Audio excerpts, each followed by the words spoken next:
Thank you so much for the introduction. I'm very pleased to be here today, and thank you for everybody who showed up here in person and online, watching it online. I'm Charlie Kleisner. I'm a technologist. I have a PhD in computer science from the TU Wien, and after a very successful career in Silicon Valley in the late 80s, 90s, and early 2000s, my wife Lisa and I became leaders in the field of impact investing. You might ask yourself, what is impact investing and how is it different from non-impact investing? Well, as impact investors, we do our investments with the intention of making net positive social and environmental impact. And we care about financial returns. So it is not philanthropy, but it's also not normal investing. Because normal investors usually only care about maximizing their financial return. So, in my opinion, wealth comes with the responsibility of making a positive contribution to humanity and the planet. Impact investing. In my opinion, the way why I practice impact investing is not an intellectual exercise, but it's really an expression of who I am, who I really am. And it encapsulates the values that I bring into my life. Values like cultural diversity, social equality, social justice, sustainability, regeneration. We cannot possibly leave these values outside of our lives, including our portfolio management. So the title of my keynote today is What It Means to Be Human, Human Consciousness, and the Emerging Impact Economy. The way that I've structured my keynote today is in 3 parts. First, I want to share my opinion with you about what it really means to be human, what responsibility comes with that. And then I will go into a very different topic, seemingly, and that's what is that emerging impact economy? And how is it different from the collapsing neoliberal economy that we're experiencing today? And thirdly, I will make the connection between what it means to be human and what it means to change these systems that we need to change in order to reach a sustainable humanity and planet. The inner transformation in order to do outer transformation on the system side. So let me start with exploring what it means to be human. So of course we humans have a lot of thoughts. We think a lot. As a matter of fact, about 70,000 thoughts a day. They come and go. We don't know where they come from. We don't know where they go to. But we can observe our thoughts, particularly if we practice mindfulness, like in meditation, in yoga, in reflection, when we go into nature. And I wonder who that observer is. So clearly, we are not our thoughts. As a matter of fact, if you go into what's called a flow state, when you're not actively thinking, then that is a window into the global consciousness, because your brain doesn't intersect what's really going on. We all experience flow states. I'm a skier, a fairly good skier, so if I go on a big mountain and I ski down a big mountain, I don't actually think about skiing. I'm in the flow state, and when the mountain skis me down, I sometimes say, "Thank you, mountain, that was a great line." I'm a jazz musician, and when I go into the groove, which sometimes happens, not all the time, then actually I don't think about what's going to come next, but I key off of my fellow musicians, or if I have an audience, from the audience. And why is that flow state, again, important? Because it's a way for you to access deeper consciousness and who you really are without interference from your brain. We also have feelings. Good feelings and bad feelings. So good feelings are feelings of joy, of compassion, of love, and challenging feelings, hatred, anxiety, fear. But we are not our feelings. We are deeper as human beings than our feelings. We are more than our thoughts. By observing our feelings, actually, we can take the toxicity out of the challenging feelings, and we can avoid the agony and the ecstasy of either feeling really high or really low. And that is important, an important practice in order to to get into the state of equanimity, of inner peace, of inner strength. So let me go a little bit deeper into the exploration of who we really are. I just made the point that we are not our thoughts and not our feelings. So who are we?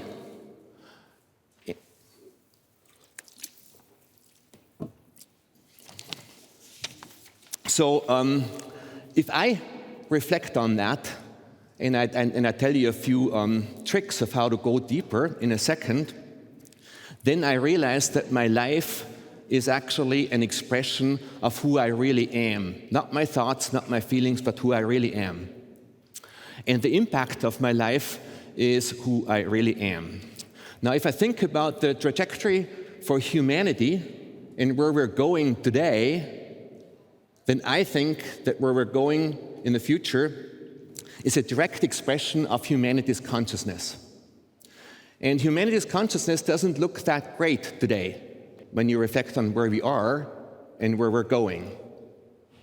And so one way of making a difference for me, and maybe for you as well, is to actually make a contribution to elevating that consciousness so that we are not confused of who we are as humans, and that we tap into the responsibility that comes with the evolutionary state that we're in. Let me talk about that responsibility a little bit. Well, I just came from Hawaii. My wife is part Hawaiian, and we work with quite a few Hawaiian entrepreneurs there, and they have an expression called kuleana. And kuleana, in that language, not only is the responsibility for being human towards yourself and towards your community and towards your land, but it also comes with caring about all of that together, the togetherness. And I find that a very deep level of description, and I would almost say that it expresses to me what it means to be human and the purpose in my life, to make a contribution to humanity and the planet. So this was sort of my explanation, a little bit of how I think about what human means to me, and what I think, hopefully, it means to you and it means to us as humanity. With this, I get to the second part of my keynote, and that's that we need to change the economic system from the current system to a regenerative impact system. We know that we are in a multi-systemic crisis. I'm not going to explain that yet another time to you, but I want to go into the deeper reasons of why we are in this crisis and what we can do about that.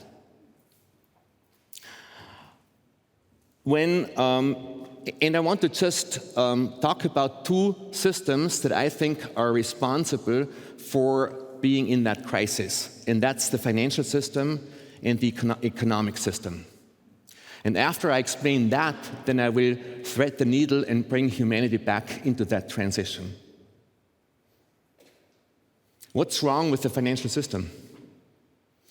Well, what's wrong with the financial system right now is that it only cares about maximizing financial returns.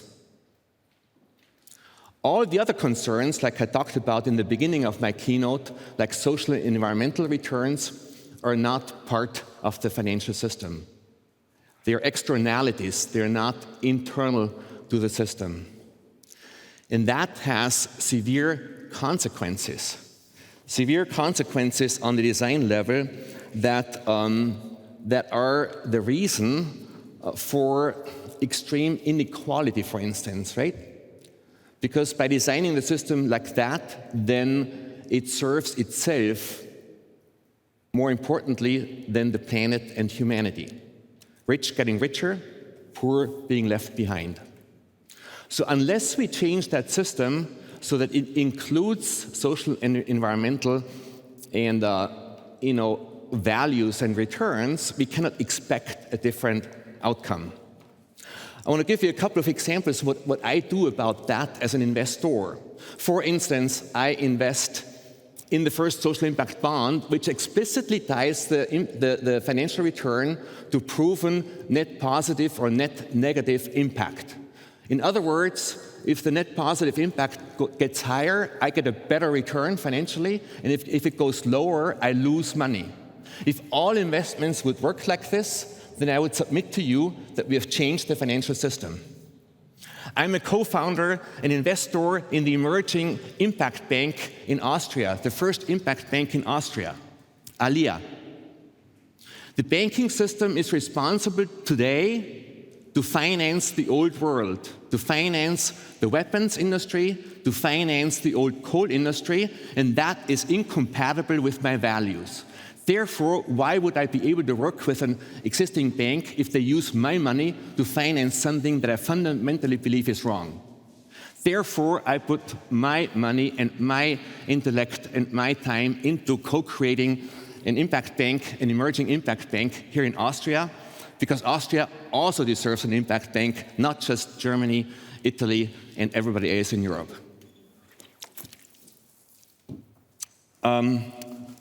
What's wrong with the economic system? What's wrong with the economic system, the fundamental design flaw of the economic system is that it's based on exponential growth on a finitely resourced planet, meaning that the vast majority of economists pretend as if it were possible to grow ad infinitum with 8, 9, 10 billion people on a planet with limited resources. You don't need to have a PhD in mathematics to understand that that doesn't work. So unless we change that and talk about what growth means in the context of a limited resource, we will not be able to avoid the existing consequences of that system, which is social unrest and extractive technologies taking over, resulting in climate change, runaway climate change.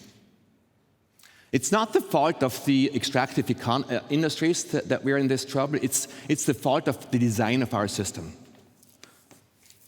So, but there is an alternative to that. And the alternative to that I call the impact economy. And so in an impact economy, the supply of capital, the demand of capital, and the intermediaries are all caring about impact, not just financial returns.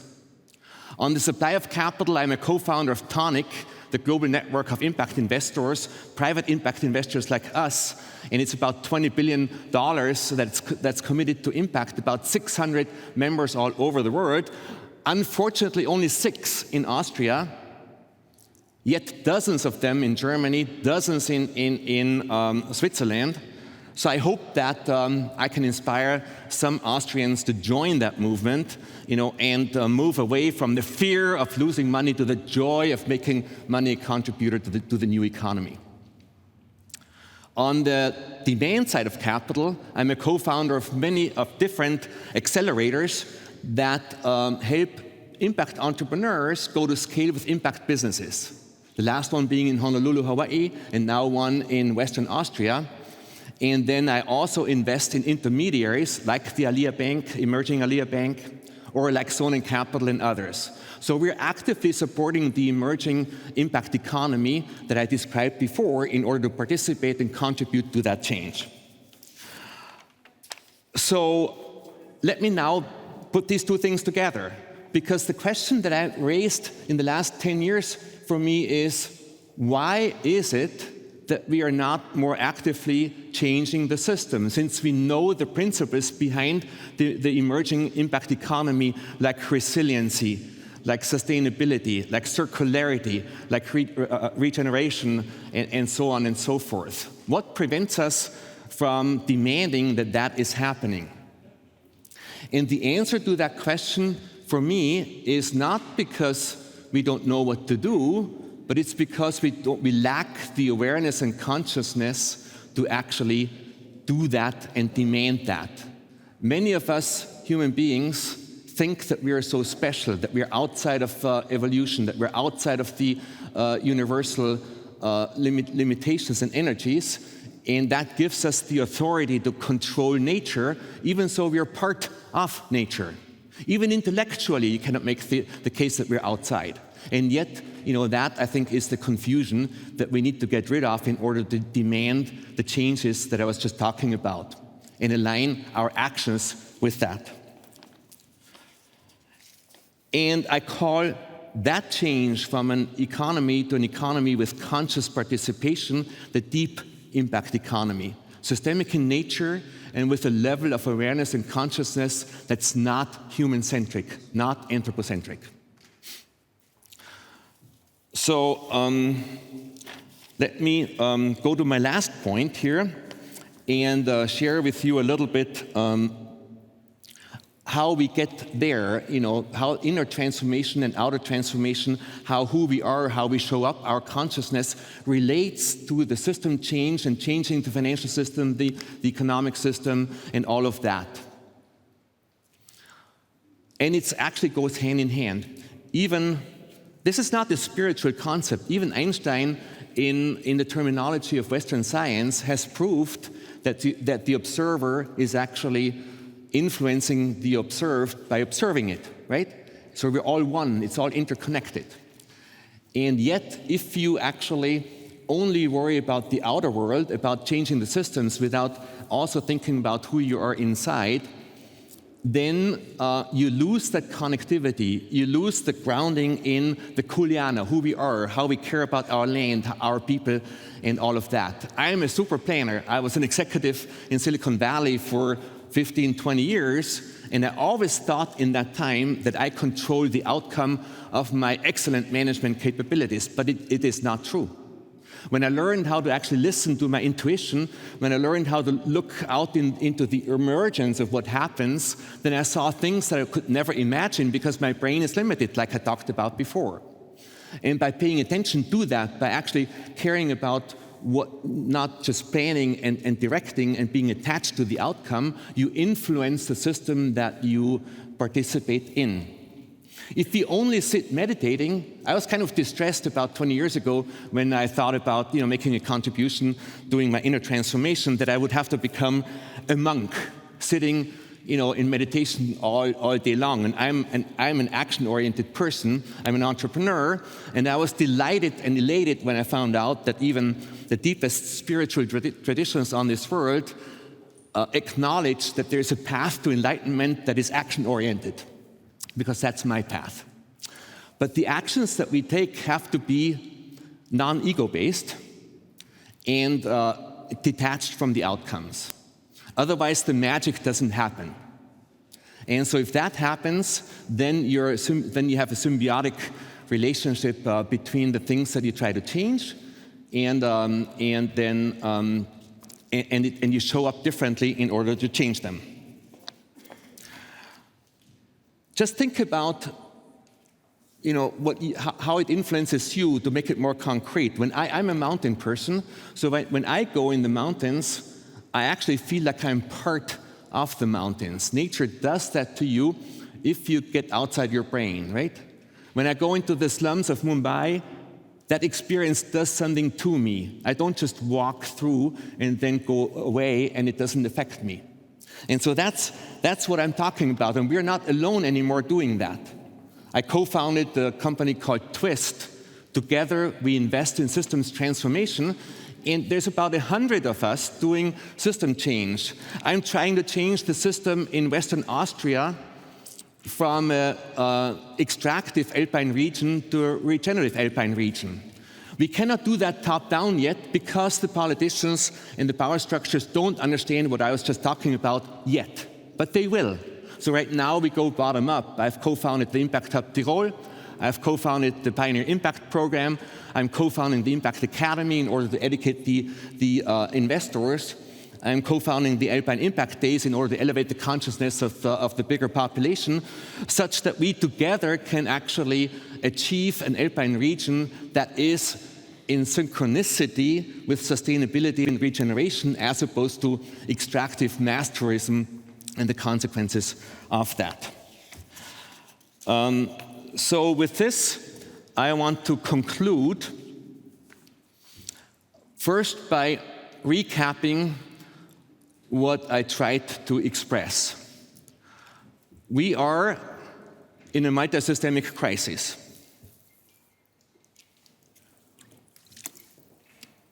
And the reasons for that are systemic in nature and because of a lack of consciousness of who we really are. So we need to fix that in order to move forward into this big transformation on a planetary scale from a non-sustainable planet to a sustainable regenerative planet. And we know how to do that from a systemic standpoint and a consciousness standpoint. So if we work on that together, then we can also accomplish this. And the good news is we're not alone anymore. It's emerging everywhere if you look. It's not a top-down movement. It's actually an emerging bottom-up movement with tens of thousands, if not hundreds of thousands, of people and organizations participating in that.